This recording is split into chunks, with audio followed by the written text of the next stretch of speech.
নমস্কার, দি রিপোর্টে আপনাদের স্বাগত।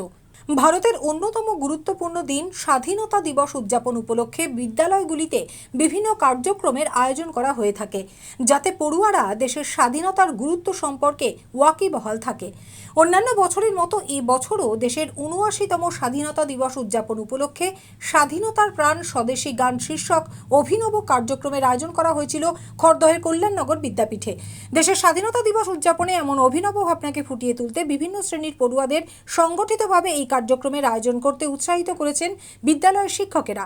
পড়ুয়ারা জানালেন, এমন কাজে অংশগ্রহণ করতে পেরে তারা আপ্লুত। আমরা করেছি হচ্ছে স্বাধীনতা সংগ্রামে যে সমস্ত গানগুলো স্বাধীনতা সংগ্রামীদের উদ্বুদ্ধ করে, স্বাধীনতার বিভিন্ন ঘটনাকে কেন্দ্র করে যে সমস্ত গানরা লিখেছেন ওই মহান সেই সমস্ত লেখকেরা, সেই গানগুলোকে আমরা আমাদের মনের দিক দিয়ে তুলে ধরার চেষ্টা করেছি। এখানে 17টা মোট গান রয়েছে।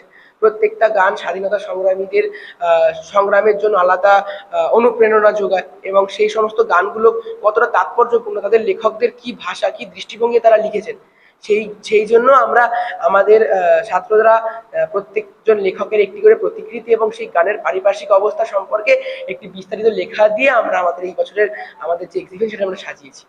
আমাদের স্কুল প্রতি বছরই স্বাধীনতা দিবসে আমাদের মূল আকর্ষণই থাকে যে স্বাধীনতার প্রদর্শনী। তো এবার আমরা করেছি স্বদেশী গান স্বাধীনতার। আমরা নিজেদের মতন করে প্রতি বছর এরকম মাউন্ট বোর্ডের ওপর রঙিন কাগজ লাগিয়ে তার উপর একদম অর্ডার ওয়াইজ ছবিগুলো লাগিয়ে লেখাগুলো লাগিয়ে আমরা প্রস্তুত করি, যাতে মানে সেটা একটা এত সুন্দর পরিবেশ, মানে সেটা টিম ওয়ার্ক যে আসলে কি সেই যে আমরা অর্গানাইজ করি সেইটা থেকে আমরা বুঝতে পারি। মানে একই ঘরে আপনি ক্লাস 6-এরও স্টুডেন্টদের পাবেন, ক্লাস 10-12 সবাই একই সঙ্গে তাল মিলিয়ে কাজ করে চলেছে।